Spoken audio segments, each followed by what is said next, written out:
कुत्ता हुजूर की बारगाह में आया और वही कुर्ता है हुजूर के पास, वही कुर्ता हुजूर के पास है। सरकार ने वो पहना, अभी बैठे थे कि हुजूर के एक सहाबी बड़े गौर से देख रहे, देखते रहे। हुजूर फरमाते क्या इरादा है, क्या ये कमीज लेने का इरादा है? उन्होंने कहा जी या रसूल अल्लाह।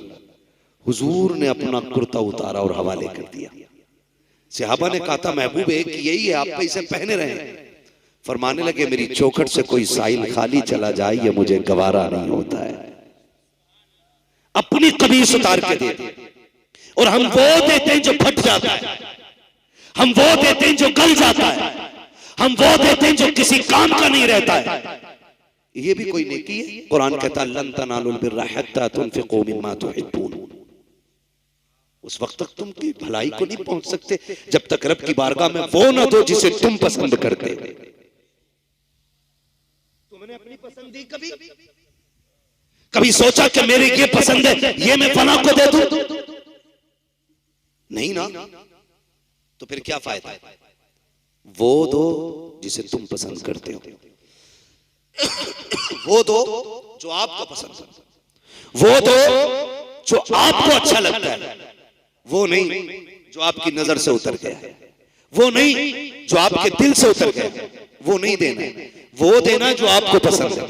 और तारीख का ये बाब उठा करके देखे, इब्तदाई दौर है, इस्लाम का इब्तदाई दौर है, मेरा नबी है, मक्के की जमीन है। दौर इतना अजीब है कि जमीन भी पत्थर की है और दिल भी पत्थर के, दिल भी पत्थर के। एक बेवा औरत है, अल्लाह ने उसे एक बेटा दिया था। माएं भी बड़ी अजीब होती हैं, अल्लाह एक बेटा दे दे और शोहर इंतकाल कर जाए, पूरी जिंदगी उसी बेटे की उम्मीद पे गुजार देती है।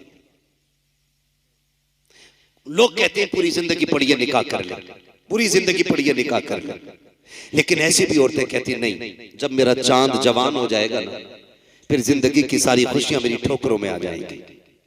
लेकिन रोना भी आता है इस बात पे। 2 साल पहले दिल्ली के हज हाउस से खबर शाये की गई। हज हाउस में एक बंदा अपनी मां को लेके गया और उससे कहा कि तेरा टिकट है हज का, और उसे हज हाउस में छोड़ के भाग गया। मां बूढ़ी थी, 2 साल पहले की बात है, ये दिल्ली की कहानी है। उस मां ने इंटरव्यू में कहा था, पूछा तेरा बेटा एक है और भी बच्चे हैं? उसने जो जुमले कहे थे आज भी रुला देते। उसने कहा कि जब ये 6 माह का था शोहर चल बसा, मैंने इसी के सहारे पूरी जिंदगी काट दी और ये सोच के जिंदगी गुजारती रही, ये जवान होगा ना तो फिर सारे दुख धुल जाएंगे। लेकिन आज मेरा बेटा यहां अजनबी जगह पे इसलिए छोड़ गया ताकि मां पलट के वतन वापस ना आ सके। वो रोई और उसने कहा एहसास हो रहा है काश मेरा शोहर न मरता, मेरा बेटा मर जाता। ये माए होती है पूरी जिंदगी औलाद के लिए लगा देती है, कभी बेटों से उसकी कीमत नहीं मांगती, कभी उजरत नहीं मांगती है। एक वक्त की रोटी भी अगर गरम मांगेगी तो डरते डरते कहती है बेटे बीवी से कह देना जरा ताजा रोटी दे दिया करे। उस वक्त भी वो ये नहीं कहती है कि मैंने तेरे लिए जिंदगी कुर्बान कर दी, शोहर चला गया, मैं चाहती तो जवान थी, किसी से निकाह कर सकती थी, लेकिन तेरे सहारे निकाह नहीं किया। पूरी जिंदगी की कीमत मां नहीं मांगती है। नौजवानों हाथ जोड़ के कहता हूं, मां ने तुम्हें शोहर के साए में पाला हो या शोहर के बगैर पाला हो, पूरी जिंदगी एहसान मान लेना, इसलिए कि दुनिया की हर चीज को बाजार से खरीदा जा सकता है, लेकिन मां वो चीज है जिसे किसी बाजार से नहीं खरीदा जा सकता। इसलिए कि दौलत मेहनत से मिल जाती है, लेकिन मां की शफकत खुदा की रहमत से मिला करती है।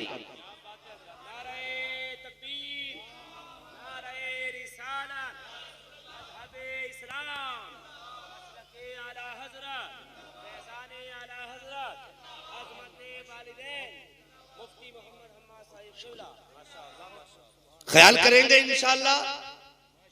मां का हर हाल में ख्याल रखिएगा।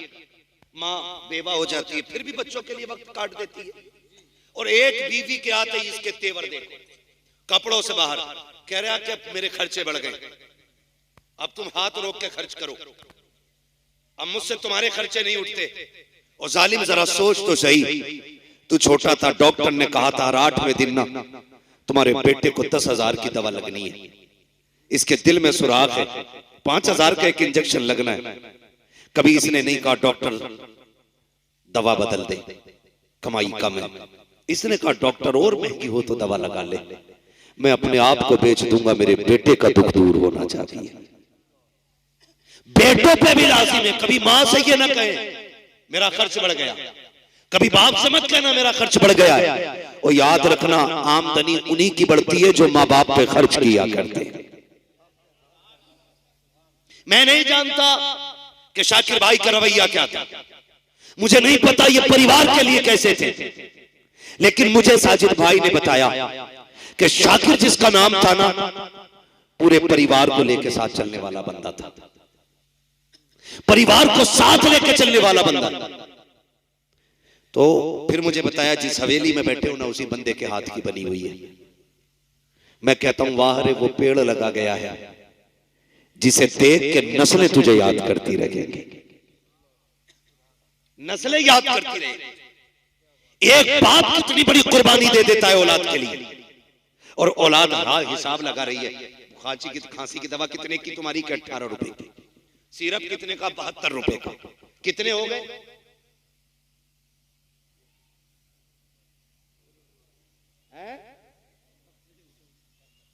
90 रुपए। पढ़ रहे हो नहीं आजकल कहीं, या खाली पबजी खेल रहे हो? कितने हो गए? 90 रुपए। कहता ये फालतू का खर्चा है, ना किया करो। अमीर बनना चाहते हो ना तो फिर जो लाओ मां की गोद में डाल दो। ये बड़े बेनियाम बड़े गैरतमंद लोग होते, ये खाते बाद में दुआएं पहले दिया करते। ये खाते बाद में दुआएं पहले दिया करते। मैं हर बेटे से कहूंगा मर्जी है तुम्हारी, संडे संडे बीवी को घूमने लेके जाते हो, महीने में एक दिन मां को भी गाड़ी में बैठा लिया करो, एक दिन बाप को भी बैठाया करो। और ये मेरा तजर्बा है, कभी बैठो ना बाप के सराहने खड़े हो और कंधे पे हाथ रखो और दबा के कहो ना, बड़े दुख गए होंगे ना अब्बा, मुझे जवान करने में बड़ा बोझ उठाया है।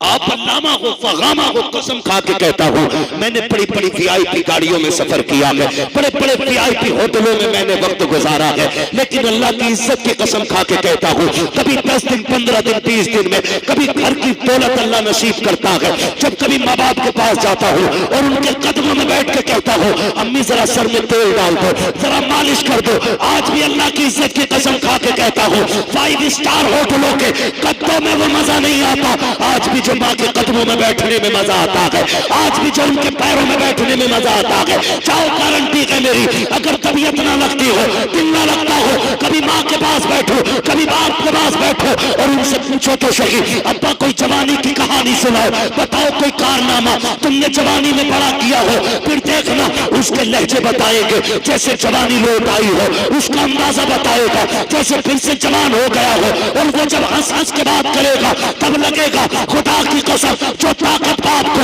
डॉक्टर की 10,000 की दवा नहीं दे सकती, वो तेरे 5 मिनट बाप को दोबारा से ताकत दिला सकती।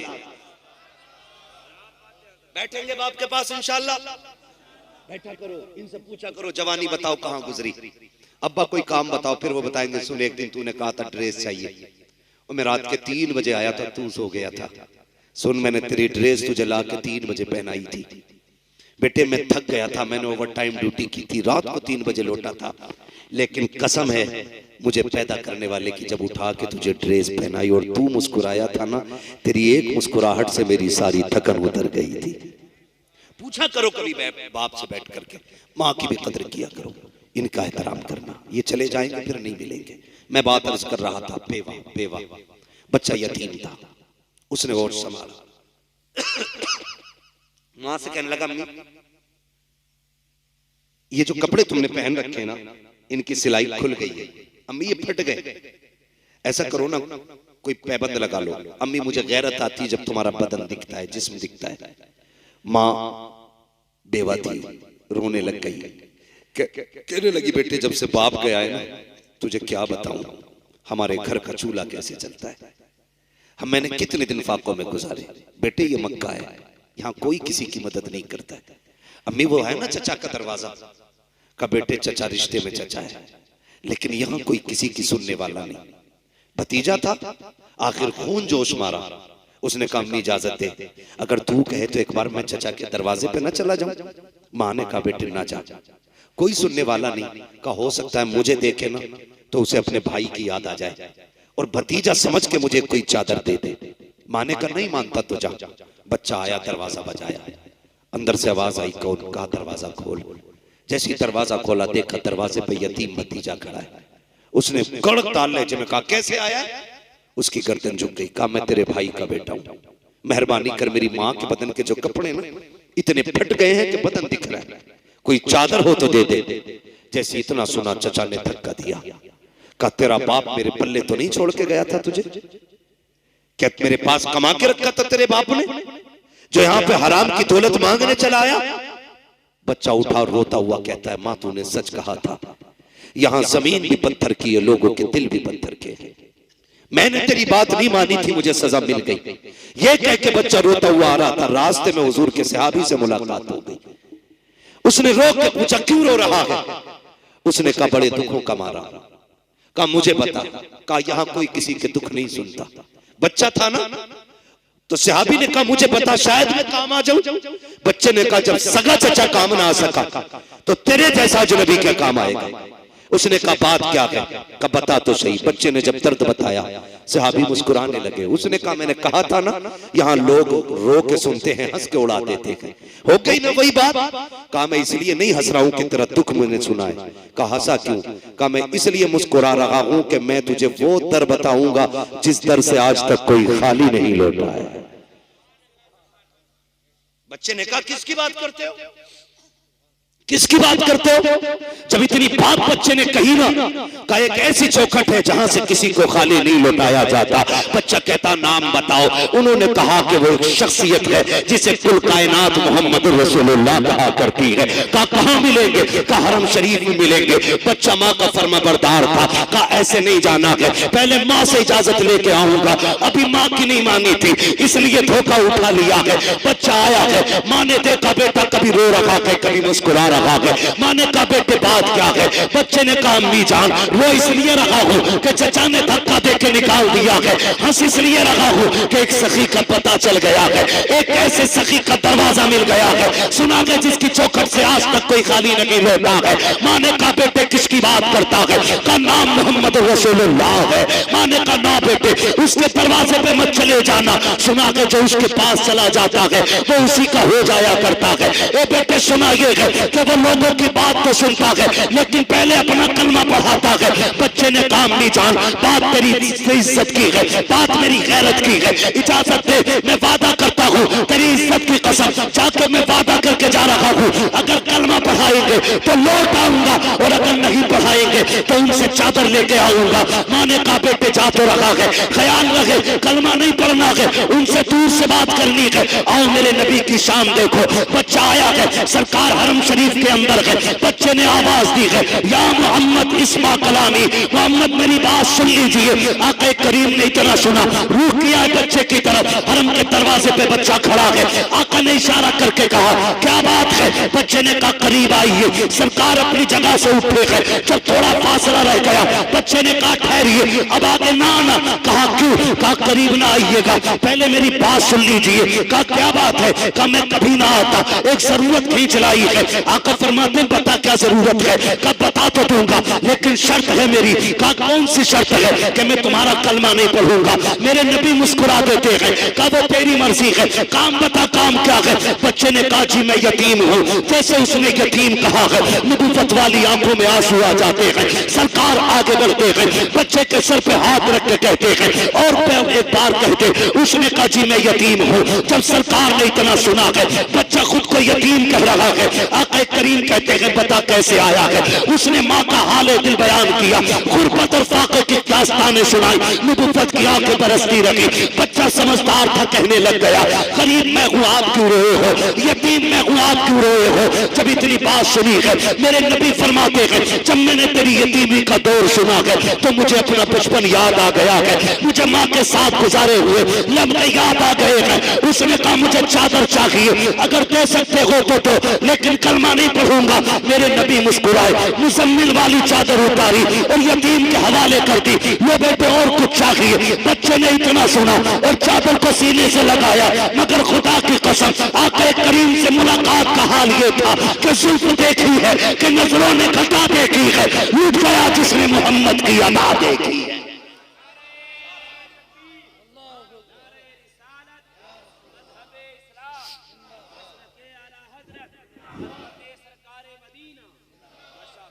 बच्चे ने ली चादर, लगाई सीने से, चाहा घर जाऊं, लेकिन चादर सीने से लगनी थी, इश्क दिल में घर कर गया था। अब इश्क कहता था चल महबूब की तरफ, अकल कहती थी चल मां की तरफ, चल मां की तरफ। बच्चा शशो पंज में, फिर बच्चे ने दौड़ लगा दी घर की तरफ। जैसी चादर लेके पहुंचा ना, मां कहने लगी बेटे ले आया चादर, पहले बता तूने कलमा तो नहीं पढ़ा। उसने कहा अम्मा ये सारे मक्के वाले झूठ बोलते हैं, उससे ज्यादा बड़े अखलाक का मालिक तो किसी मां ने पैदा ही नहीं किया। कहा तुझसे कोई बात मनवाई? का ना। उसने जब मेरा दर्द सुना तो वो रोने लग गया था। मां, मैंने कहा मेरी मां को एक कपड़ा चाहिए, उसने अपने कंधे की चादर उतार के दे दी। अम्मी एक चादर थी वो भी उसने दे दी। मां रोने लग गई, कहने लगी पगले सिर्फ चादर लाया है? कहा और क्या लाता? कहा उस नबी का दीन घर तक क्यों नहीं लेके आया है? मां ने कहा चल एक काम कर, चादर ले और वहां ले चल जहां मक्के का अमीन बैठा हुआ है। मां बेटे दोनों दरवाजे पे आ गए और आकर फिर बच्चे ने हुजूर को सदा दी। हुजूर ने मुड़ के फिर देखा, क्या बात है, कुछ और चाहिए? बरेली से आवाज आती है, आता है फकीरों पे उन्हें प्यार कुछ ऐसा, खुद भीख दे और खुद कहे मंगते का भला हो। मंगता तो है, मंगता कोई शाहों में दिखा दो जिसको मेरे सरकार से टुकड़ा ना मिला। कहा और क्या चाहिए? उसने इशारा किया आइए उठ के। मेरे नबी गए, कहा बेटे कैसे आना हुआ? खातून कहती महबूब सिर्फ चादर न दे, हाथ बढ़ा के कलमा बढ़ा ले, मुझे भी दीन में दाखिल करना ले। खुदा की कसम गोया वो बरेली वाले की जबान में यूं कह रहे थे, कौन देता है देने को मुंह चाहिए, देने वाला है सच्चा हमारा। भाई यूं यतीमों पे भला किया, यूं गरीबों के काम आ जाया करो। ये वो नेकियां हैं जो मुट्ठी बंद करके की जाएंगी और इसका सिला अजर में सबको खोल के दिखाया जाएगा, है ना?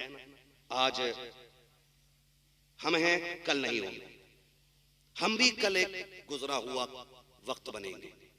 हो सकता है तारीख बने या वो भी ना बने, वरना आज जिंदगी में अगर बच्चों को बाप के लिए वक्त नहीं है तो मरने के बाद हमारे लिए किसके पास वक्त होगा? कोई गारंटी नहीं है। जाया करो कभी कब्रिस्तान, जाया करो, अल्लाह से दुआएं मांगा करो, अल्लाह अच्छा परिवार देना और ऐसा देना जो मरने के बाद भी हमारी बख्शिश की फिक्र करता रहे, बख्शिश की फिक्र करता रहे। शाकिर भाई एक भाई से छोटे थे, है ना? सबसे बड़े नहीं थे ना, बड़ों से छोटे थे, बड़ों से छोटे थे, लेकिन पूरे परिवार को बड़ा बन के चला रहे थे। बाकी सारे भाई बहुत सीधे, अल्लाह सबको सलामत रखे। एक बात और आखिर में कह दूं, सुन लेंगे 3 मिनट और मैं बात कहने लगा। एक बात और कह दूं कि अगर आपकी कामयाबी में बड़े भाई की मेहनत लगी है ना तो उसे फरामोश ना करना। अक्सर ये होता है बड़ा भाई मजदूरी करता रहता है और छोटे भाइयों के जेब पे कलम लग जाता है, फिर उसको धक्का मार के अलग करके कहते हैं तूने मेरे लिए क्या किया है? सुन, उसने बाप बन के पाला है आपको। अगर वो मजदूरी ना करता, तेरी जगह खेती ना करता ना, तो आज तेरी जेब पे कलम नहीं होता, आज तेरे बदन पे कोट नहीं होता। धक्के दे के अलग न करना। आप डीएम एसडीएम कुछ भी बन जाओ, अल्लामा बन जाओ, पीर बन जाओ, लेकिन जिसकी मेहनत लगी है ना उसकी कुर्सी अलग ना डालना। जब तेरे वीआईपी मेहमान आए ना तो सबसे ज्यादा वीआईपी कुर्सी उस बंदे के लिए डालना जिसने तुझे कामयाब बनाया है। और लोग पूछे कौन है ये, तो कहना ये वो है जिसकी वजह से आज ये इज्जत अल्लाह ने अता की है। ऐसा करने से तेरा कद घटेगा नहीं, अल्लाह कद बढ़ा देगा, बढ़ा देगा। और अल्लाह का नेक बंदा वो है जो अपने मोहसिन का एहसान मानता है। जो मोहसिन का एहसान ही ना माने, ना वो बंदों का है और ना वो खुदा का है। ना वो बंदों का है, ना वो खुदा का है। तो कुछ नेक काम ऐसे भी कर जाने जरूरी नहीं है सबको ऐसा परिवार मिल जाए। लोग भूल जाएंगे। कब्रिस्तान जाते ना, देखें कब्रिस्तान, कब्रें देखिए, इतनी ऊंची होती होंगी ना,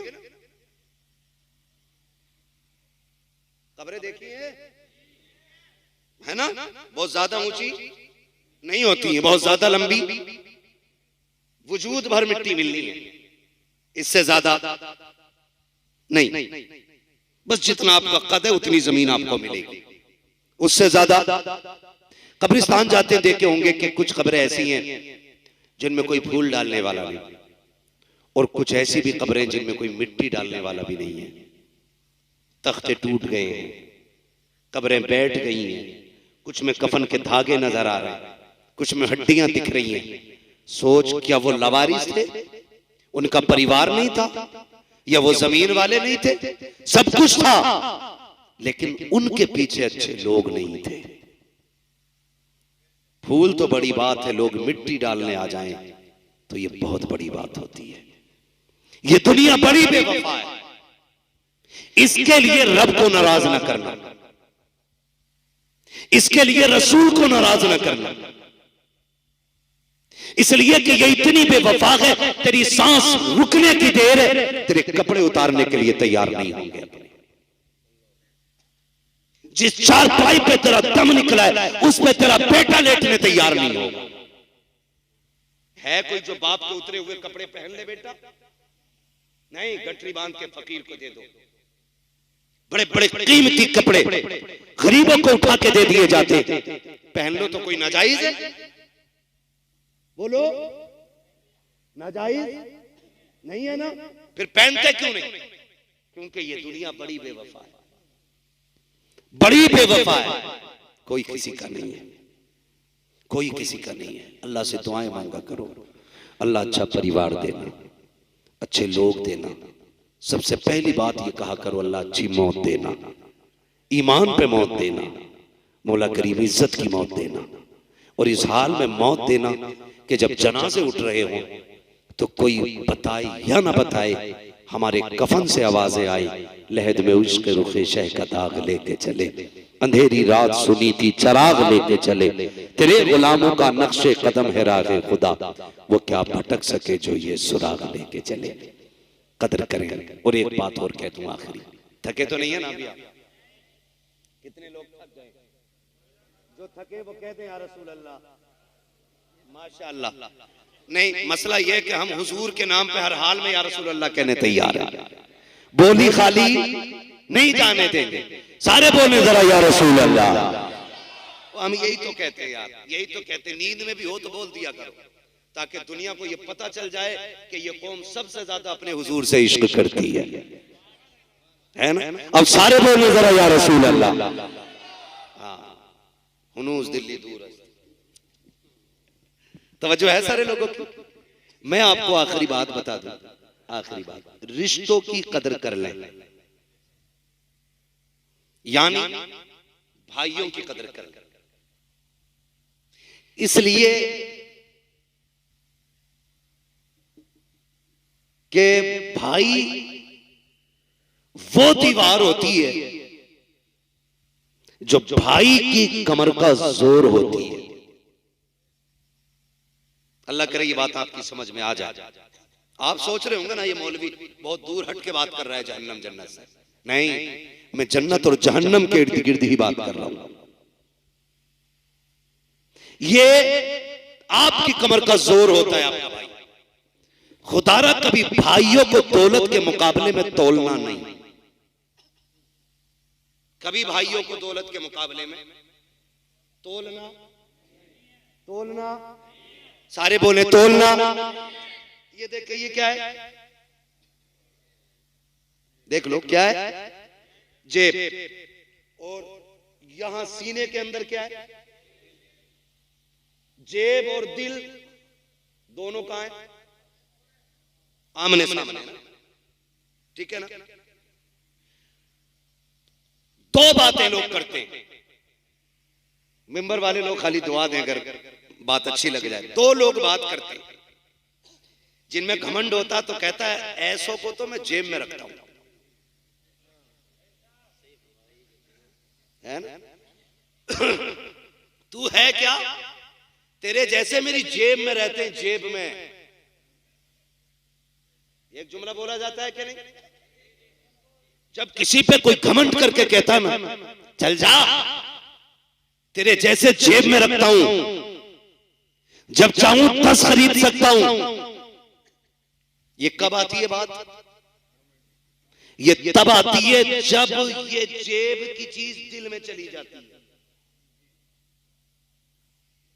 पैसा कहां रखा जाना चाहिए और रिश्ते कहां रखे जाने चाहिए? सलामत रहे। रिश्ते कहां रहने चाहिए और पैसा? जब जेब में रिश्ते होंगे और पैसा दिल में होगा, तब बंदा बात कहता तेरे जैसे मेरी जेब में रहते हैं। लेकिन जा, मेरा चैलेंज है तुझे, जितनी चाहे दौलत ले ले, जितना चाहे पैसे का मालिक बन जा, अल्लाह की इज्जत की कसम खा के कहता हूं, तू बंदे खरीद सकता है, मार्केट से भाई नहीं खरीदे जा सकते हैं। तू बंदे खरीद सकता है, भाई नहीं खरीद सकता। मजदूर खरीद सकता है, भाई नहीं खरीद सकता। खादिम खरीद सकता है, भाई नहीं खरीद सकता। नौकर खरीद सकता है, भाई नहीं खरीद सकता। मजदूर वो होता है जो तेरी जूती उठाने तक काम आएगा, और भाई वो होता है जो तेरे सीने की गोली अपने सीने पे खा लिया करता है। खरीद सकता है कोई ऐसा जो तेरे सीने की गोली अपने सीने पे खा ले? और यार सीने पे खाता है तब जब 18 साल का होता है। हम तो तब से भाई को जानते हैं जब हम छोटे थे। वो हमारा एक भाई बड़ा था, हमें अगर किसी ने मार दिया, हम रोते हुए घर में आ गए। हम 8 साल के थे, वो 10 का था, और मारने वाला 16 साल का था। हमने घर में आके रो के कहा फलां ने मारा है। हमारे 10 साल के भाई ने वजूद अपना नहीं देखा, उसने अपने से डबल का जाके गिरबान पकड़ा और कहा तूने मेरे भाई को अकेला समझ रखा है? मेरे होते हुए तूने मेरे भाई को हाथ लगाया कैसे? वो भाई ये दिन भी थे कि जब रिश्ते रिश्तों के लिए मिट जाया करते थे। वो दिन भी थे कि जब अपनों के लिए हम गर्दने कुर्बान कर दिया करते थे। आज भी वही रिश्ते, वही आंगन, वही हवेली है, वही घर है, वही दीवारें है, वही मकान है, वही भाई है, वही ताल्लुकात है। कल जब भाई भाई के लिए दूसरे का गिरबान पकड़ लेता था, आज तक के भर की दौलत के लिए भाई भाई का गिरबान पकड़ के कचहरी में ले जा रहा है, भाई भाई को पकड़ के अदालतों में डाल रहा है, भाई भाई को रुसवा करने पे लगा है। हो क्या गया है? कल तक जो भाई भाई के लिए मर जाता था, आज भाई भाई को मारने पे क्यों आ गया है? तो सुनो, फर्क इतना है, जब हम छोटे थे तो दिलों में रिश्ते रहते थे, जब से जवान हुए हैं रिश्ते जेब में आ गए हैं, दौलत दिल में आ गई है। और तुम्हें खुदा का वास्ता रिश्ते दिल में रखा करो, दौलत जेब में रखा करो, इसलिए कि दौलत मेहनत से मिल जाती है, रिश्ते खुदा की रहमत से मिला करते हैं।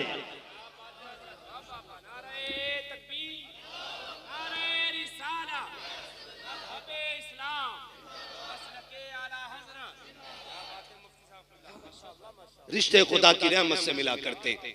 उनसे पूछो जिन्होंने भाइयों का जनाजा उठा लिया है, कितनी बड़ी कीमत उनकी चली गई है। मैं अल्लाह की इज्जत की कसम खा के कहता हूं, मैं और आप क्या जाने भाई को। आ तुझे एक भाई का रिश्ता बताऊं, दुनिया जिसे गाजी अब्बास कहती है। गाजी अब्बास, तारीख पढ़े, ये सारे उलमा बैठे हुए। कौन गाजी अब्बास? जो करबला के मैदान में जाने की इजाजत मांग रहे हैं। तो हुसैन ने कहा था अब्बास तुम न जाना। कहा क्यों? कहा तुम चले गए तो मेरी कमर का जोर चला जाएगा, तुम चले गए तो मेरी जमात का आलम कौन उठाएगा? तुम मेरी फौज के अलंबरदार हो। तब गाजी अब्बास ने कहा था आका किस फौज की बात कर रहे हो? जिसमें अकबर न रहा, जिसमें